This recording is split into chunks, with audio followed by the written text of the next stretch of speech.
கேள்வி பார்வையாளருக்கு வணக்கம். நேர்காணலில் நாம் சந்திக்க இருக்கும் சிறப்பு விருந்தினர் அண்ணா திராவிட மக்கள் முன்னேற்ற கழகத்தின் பொதுச் செயலாளர் வழக்கறிஞர் பசும்பொன் பாண்டியன் சார். வணக்கம். வணக்கம். இந்த ஆண்டு பொங்கல் விழாவிற்கு முதலமைச்சர் மு.க. ஸ்டாலின் அவர்கள் வாழ்த்துக்களோடு ஒரு குடும்பத்துக்கு கிட்டத்தட்ட ஒரு 2.5 லட்சம் குடும்பத்திற்கு 3000 வீதம் வழங்குறாங்க பொங்கல் பரிசு தொகையா. கூடுதலா பார்த்தோம்னா இந்த பொங்கல் திராவிட பொங்கலா கொண்டாடணும்னு சொல்லியிருக்காங்க. இதற்கு மத்தியில் பார்த்தோம்னா எதிர்கட்சிகள் அன்புமணி ராமதாஸ், நயினா நாகேந்திரன் அவங்களும் அரசியல் பண்ண ஆரம்பிச்சிருக்காங்க. தேர்தலுக்கு இப்பயே திமுக அரசு பணம் கொடுக்க துவங்கி விட்டுன்ற மாதிரி பல்வேறு கருத்து கூட அனுபவத்தை பார்க்க முடியுது. எப்படி சார் பார்க்குறீங்க? திராவிட பெருநாள், தமிழர்களின் புத்தாண்டு, விவசாய பெருமக்களுடைய உழவர் நாள், நம்முடைய திருவள்ளுவர் பிறந்த நாள், இப்படி பல்வேறு வகையான சிறப்புகளை கொண்டாடுகின்ற பெரும் திராவிட திருநாள் தமிழர்களுடைய பொங்கல் பண்டிகையாகும். திருவிழாக்களில் சாதி மதங்கள் கடந்து சமத்துவமாக பொங்கல் திருநாளை இனிப்புடன் கொண்டாடுகின்ற ஒரு மகத்தான தமிழர்களுடைய திருநாள் தான் பொங்கல் திருநாளாகும். அந்த பொங்கல் திருநாளுக்குள்ளே பாப்பா உள்ள வந்தா, இதே நம்ம சாதி மதம் கடந்து தமிழர் அப்படின்ற திருநாள் திராவிட பெருநாள்னு சொன்னோம். இதை திராவிட இயக்கம் தான் மிகப்பெரிய அளவில், நாங்களாம் திராவிட முன்னேற்ற கழகத்தில் இளைஞர் அணி மாணவனியாக இருக்கும் போதெல்லாம் பொங்கல் அன்னைக்கு கொடியேற்றாம விட மாட்டோம். 10 இடத்துலயாவது கொடியேற்றுவோம். இன்னைக்கு அந்த பழக்கங்கள் குறைஞ்சிட்டு வருது. கார்பரேட் கலாச்சாரம் எல்லாத்துலையும் ஊடுருவி வரனால இருக்கு. கொடியேற்றுவோம், ட்ரம் செட் வச்சு மக்களுக்கு இனிப்புகள் வழங்கி பொங்கல் வச்சு, அது ஒரு பெரும் திருநாள். கிராம பகுதியில் இன்னைக்கு வரைக்கும் கலாச்சாரம் நம்முடைய பண்பாடு அழியாமல் இருக்கிறதுக்கு காரணம் ஜல்லிக்கட்டு, எருது விழா, கபடி, கோல போட்டி, சிலம்பாட்டம். இன்னைக்கு இந்த பாரம்பரியமான விளையாட்டுக்களை எல்லாம் நம்ம பார்க்கறது தமிழர் திருநாள் தான். அந்த திருநாளை கவலை இல்லாம மக்கள் கொண்டாடுறதுக்காக தான் எடப்பாடி பழனிசாமி காலத்துல கொரோனா நேரம் பொங்கல் வச்சு 2500 ரூபா கொடுத்தாரு. அதற்கு முன்பாக திராவிட முன்னேற்ற கழகம் 2021, 22, 23 வரிசையா 1000 ரூபாய் கொடுத்தாரு. பொங்கல் தொகுப்போட முழு நீல கரும்பு, வெல்லம், அரிசி, அந்த உபகரணங்கள் பொங்கல் செய்வதற்கான உபகரண பரிசு தொகுப்போட 1000 ரூபாய் கொடுத்தாரு. கடந்த ஆண்டு கொடுக்கல. ஏன் கொடுக்கலன்னு சில பேர் கேட்டேன். ஒன்றிய அரசு எவ்வளவு வஞ்சிக்கணுமோ அவ்வளவு தமிழ்நாட்டை பொருளாதார வஞ்சிக்குது. எனக்கு வேண்டிய மிகப்பெரிய ஒரு பொருளாதார நிபுணரை அண்மையில நான் சந்திக்கின்ற பொழுது சொன்னார், திராவிட மாடலுடைய முதலமைச்சர் நம்முடைய மாண்புமிகு ஸ்டாலின் அவர் எப்படிதான் சமாளிக்கிறார்னு தெரியல, அனைத்து நிதிகளையுமே ஒன்றிய அரசு, மோடி அரசு, பாஜக அரசு முடக்குது, இவர் எப்படி இந்த அரசு இயந்திரத்தை இயக்குறாருன்னே தெரியல. அவர் நடுநிலையாளர், என்ன பேசுற ஒரு நடுநிலையாளர், திராவிட முன்னேற்ற கழகத்துக்கு ஆதரவாளர் அல்ல. இன்னும் சொல்ல வேண்டால் திமுகவுக்கு அவர் ரத்தத்திலே ஊறி போன எதிர்ப்பாளர் அவர். ஆனா இந்த கருத்தை அவர் என்ன சொன்னார், அவர் பேர சொல்லுவார், ஐஏஎஸ் அவரு, தலைவர் கலைஞர் காலத்துல அவர் இதுல இருந்த ஒரு 1989, 90 அவருடைய அமைச்சரவை கலைஞர் முதலமைச்சராக இருக்கும் போது நிதி ஆலோசனைக்குள்ள இருந்தவர். அவர் நான் யதார்த்தமா சென்னையில சந்திக்கும் போது சொன்னாரு, மிகப்பெரிய இடர்பாடுகளை, தடையை ஒன்றிய பாஜக அரசு திட்டமிட்டு தமிழ்நாட்டுக்கு, ஆனா இந்தியாவிலேயே தமிழ்நாடு தான் அதிக ஜிஎஸ்டி வரி தொகையை ஒன்றிய அரசு கொடுக்குறோம், அதிக நிதியை கொடுக்குறோம். ஆனா நிதியே கேட்காத பீகார் மாநிலத்திற்கு நிதி குறைவா கொடுக்குறான். நம்மளை விட பீகார் மாநிலம் ஒன்றிய அரசுக்கு நிதியை குறைவா கொடுக்குறான், அவனுக்கு அதிக நிதி கொடுக்குறான். கட்டமைப்பு சரியில்லை, எதுவும் சரியில்லை, உயர்கல்வி சரியில்லை. உத்தரப்பிரதேசம் கொடுக்குறான், அவன் இந்தியாவிலே மிகப்பெரிய மாநிலம் உத்தரப்பிரதேசம், அவன் நிதி அதிகமாக கொடுக்கல. அவனை விட தமிழ்நாடு தான் அதிகமாக கொடுக்குறோம். 5 லட்சம் கடைன்றாங்க. எடப்பாடி பழனிசாமி வச்சுட்டு போகும்போது எத்தனை லட்சம் கடை? அந்த கடனையும் சமாளிச்சு இன்னைக்கு இந்தியாவிலேயே பொருளாதாரத்தில் முன்னேறிய மாநிலமாக நம்முடைய தமிழ்நாடு இருக்கு இந்த ஆண்டு. அதனாலதான், அதாவது இந்த நீங்க சொன்னீங்க யாராரு அவ்வளோ மக்களுக்கு அன்புமணி யாருன்னு தெரியாது மக்கள்கிட்ட. மக்கள் தலைவர்கள் சொல்றத கேளுங்க. இவங்க ஏதாவது அறிக்கை கொடுக்கணும், பிஜேபியில் சீட்டு வாங்கணும், 2 சீட்டு சேர்த்து வாங்கணும், அப்படின்ட்டுக்காக பேசுற பேச்சு. இன்றைய நிதிநிலையை சரி செய்வதற்கு பின்பாக இந்த ஆண்டு சிறப்பான பொங்கலை மக்கள் கொண்டாட வேண்டும் என்று கருதி திராவிட பொங்கல், சமத்துவ பொங்கல், இந்த பொங்கலை சீரும் சிறப்புமாக நாட்டு மக்கள் கொண்டாட வேண்டும். இந்தியாவிலேயே ஒன்றிய அரசு சித்தாந்த ரீதியாக எதிர்த்து திராவிடம் வென்றிருக்கிறது, பெரியார் கொள்கை வென்றிருக்கிறது, அண்ணாவின் லட்சியம் வென்றிருக்கிறது, திராவிட கருத்தியல் ஆரியத்தை வீழ்த்திருக்கிறோம். தமிழ்நாட்டில் 40க்கு 40 பாண்டிச்சேரியை சேர்த்து வெற்றி பெற்று காட்டியிருக்கிறோம். நாங்க தான் சித்தாந்த ரீதியாக இந்தியாவில் பாஜகவை எதிர்த்திருக்கிறோம், புதைக்கல. தமிழ்நாட்டில் நாடாளுமன்ற தேர்தலில் இந்தியாவிலே சித்தாந்த ரீதியாக கருத்தியல் ரீதியாக போகிற ஒரே இயக்கம் திராவிட முன்னேற்ற கழகம், அதோட கூட்டணி கட்சி. அதனால மிகப்பெரிய வெற்றி விழா இது. நாங்க இப்படி எடுக்கிறோம். இந்த பொங்கல் திராவிட பெருமக்களுக்கு கிடைத்த மிகப்பெரிய வெற்றி. பாஜகவை துடைத்து எழுந்திருக்கிறோம், பாஜகவை வீழ்த்திருக்கிறோம் நாட்டு மக்கள். அந்த நாட்டு மக்கள் சிறப்பாக இந்த பொங்கல் பண்டிகை கொண்டாடணும் தான் 3000 ரூபாய் இன்னைக்கு அறிவித்திருக்கிறார் நம்முடைய மாண்புமிகு முதலமைச்சர் தளபதி ஸ்டாலின்.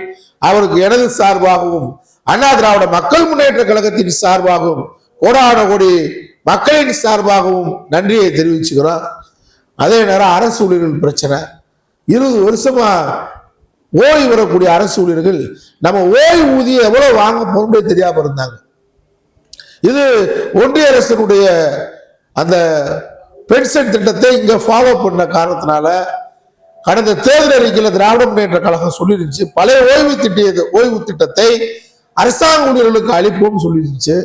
நம்முடைய நிதியமைச்சராக மாண்புமிகு பிடிஆர் பல்வேல் தியாகராஜன் கூட பல முறை அரசாங்க ஊழியர்கிட்ட பேசும்போது பேச்சுவார்த்தையில நிதி பற்றாக்குறை கெஞ்சி கூத்தாடினார். நிதி பற்றாக்குறைகள்ல நான் உங்களுக்கு செய்யணும் தாங்க நினைக்கிறோம் அப்படின்னு சொன்னாரு. இப்ப நிதி எல்லாம் சரி செய்யப்பட்டிருக்கு. ஓரளவு சரி செய்யப்பட்ட காரணத்தினால ஒன்றிய அரசு கொடுக்கல.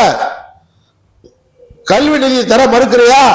என் மாநிலத்திலிருந்து நான் நிதியை கொடுக்கிறேன் முதலமைச்சர் சொல்றேன். எந்த திட்டத்துக்கு நீ கொடுக்க மறுக்கிற? நான் என்னுடைய மாநிலத்திலிருந்து கொடுக்குறேன் அப்படின்னு கொடுத்துக்கிட்டு இருக்கிறாரு. அந்த அடிப்படையில் தான் இன்றைக்கு அரசாங்க ஊழியர்களுக்கு 20 ஆண்டு காலம் அவருடைய போராட்டம், மிகப்பெரிய போராட்டம். அரசாங்க ஊழியர்களுக்கு கிடைத்த வெற்றி இது. இந்த வெற்றியை நான் அரசாங்க ஊழியர்களை பாராட்டுறேன். தொடர்ச்சியா போராடினீங்க, அது உங்களுடைய உரிமை பிரச்சனை. அந்த உரிமை பிரச்சனையை தன்னுடைய பிரச்சனையாக, தன் நாட்டு மக்களின் பிரச்சனையாக முதலமைச்சர் கருத்தை எடுத்துக்கொண்டு உங்களோட பேச்சுவார்த்தை நடத்தி இன்றைக்கு அந்த 20 ஆண்டு கால பிரச்சனைக்கு பழைய ஓய்வூதிய திட்டம் தான் அரசாங்க ஊழியர்களுக்கு என்று அறிவித்திருக்கிறார். அதுல சரடு விடுறாங்க. அப்படி இல்லை இப்படி இல்லைன்னு சரடு. அரசாங்க ஊழியர்கள் இனிப்பை கொண்டு போய் முதலமைச்சர் நேற்று திணிச்சுட்டாங்க. அரசாங்க ஊழியர்கள் சங்கத்துல நேற்று நிறைய பேர் போயிட்டாங்க. பெரிய பெரிய ஆளுகள்லாம் போய் அந்த சங்க தலைவர்கள்லாம் போய் முதலமைச்சருக்கு நன்றி சொல்லி இருக்கிறாங்க. முதலமைச்சர் ஏற்கனவே தலைவர் கலைஞர் சொன்னது மாதிரி அரசாங்கம் நடக்குதுன்னு சொன்னா ஒரு இதழ் யாருன்னு கேட்டா அரசாங்க ஊழியர்கள் தான். அரசாங்க ஊழியர் இல்லாட்டி எந்த ஆட்சியும் நகர்த்த முடியாது. அதை கவனத்துல முதலமைச்சர் ஸ்டாலின் எடுக்காம இருப்பாரா? நிதி இல்ல, மோடி அரசு வஞ்சிக்கிறது அரசாங்க ஊழியர்களே, நாட்டு மக்களே. ஏன் சென்றாண்டு கொடுக்கல? சென்றாண்டு நிதியே இல்ல, பற்றாக்குறை. நிதியை இன்றைக்கு இந்தியாவில் 3வது பெரிய மாநிலமாக நிதியில வளர்ந்துருக்கோம். மராட்டியத்தை விட, கேரளாவை விட, உத்தரப்பிரதேசத்தை விட வளர்ந்து வர்றோம். எல்லாத்துலயும் நம்பர் 1 முதலமைச்சர்ன்றதை விட இல்ல, நம்பர் 1 நாடு தமிழ்நாடுன்ற மாதிரி இன்னைக்கு பேர் வாங்கிட்டு இருக்கோம். கல்வியில, வேலை வாய்ப்புல, மருத்துவத்துல, அத்தனையிலையும். அதனால முதலமைச்சர் சரியான முடிவை அறிவித்திருக்கிறார். தேர்தலுக்காக இதை அறிவிச்சிருக்கிறார்னு சொல்றீங்க. முதலமைச்சர் நோக்கம் தேர்தலுக்காக 3000 கொடுக்க ஆரம்பிச்சிட்டாங்கன்னு ஒரு கருத்தை வைக்கிறாங்கல்ல. இது அரசாங்க பணம் ஏற்கனவே கொடுத்துக்கிட்டு இருக்கு. எடப்பாடி பழனிசாமி 2500 ரூபா கொடுத்தாரு, தேர்தலுக்காக கொடுத்தாரு. திமுக ஆட்சிக்கு வந்தா நாங்க 3000 கொடுப்போம் கொரோனா நிவாரண நிதி முதலமைச்சர் சொன்னார் எதிர்கட்சியா இருக்கும்போது. வந்த உடனே கொடுத்துட்டாரு.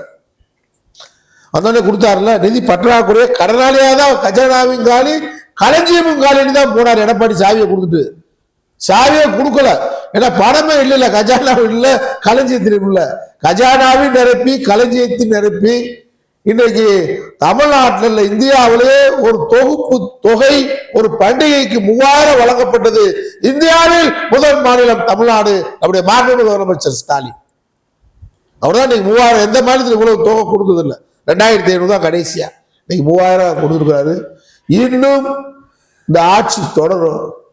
3000 நீங்க கொடுத்துட்டாருங்க, தேர்தலுக்காக கொடுத்துட்டாரு. நான் என்ன சொல்றேன், குடுமி வச்சிருக்கிறவங்க சடையும் போடலாம், மொட்டையும் எடுக்கலாம், ரெட்டச்சடையும் போடலாம், குதிரைவாலும் போடலாம்.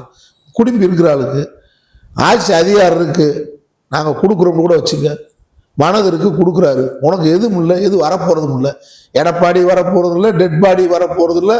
அன்புமணி அப்பைகிட்ட இருந்து தப்பிச்சு வரதே பெரும்பாடா இருக்கு.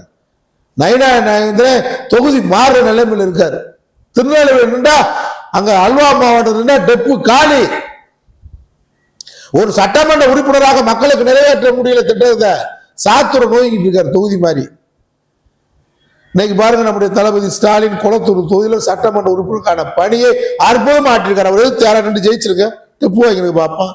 சேப்பாகிற தம்பி உதயநிதி விறுவிறுப்பா சுறுசுறுப்பா பணியாற்றார்.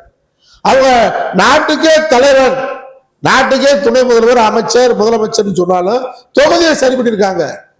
நயினா நாகேந்திரன் சொல்லி தொகுதியை சரி பண்ணியிருக்காரா? சாத்தூர்ல நோய்கிட்டு இருக்காரு.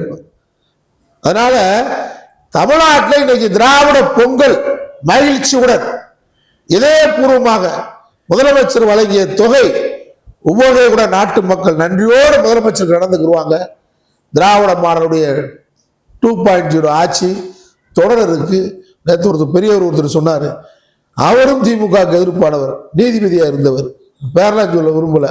எனக்கு திமுக பிடிக்காத சில விஷயம்.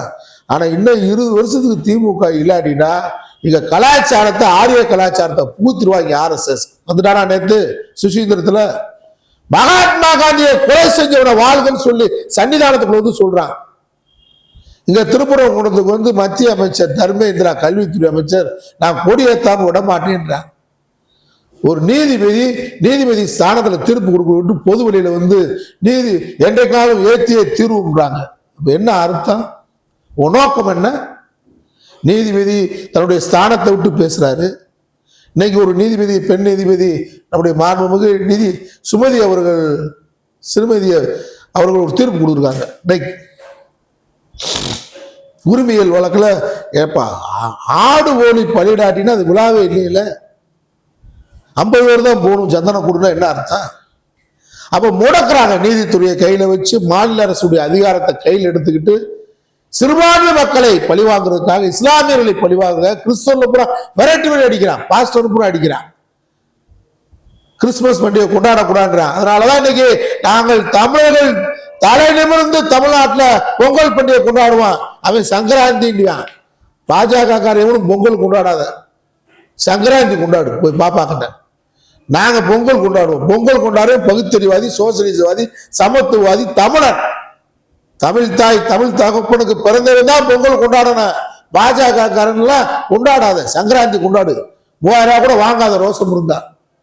அதனால தமிழ்நாடு இன்றைக்கு தன்னிறைவா இருக்கு. ரொம்ப அருமையான வேலையை முதலமைச்சர் தேர்தல் கால வாக்குறுதிகளை 100க்கு 100 நிறைவேற்றி விட்டார். அது மாதிரி அவருக்கு அன்பான வேண்டுகோள், பகுதி நேர ஆசிரியர்கள் பாவம், அது மாதிரி சம ஊதியம் கேட்டு போராடிட்டு இருக்கிறாங்க.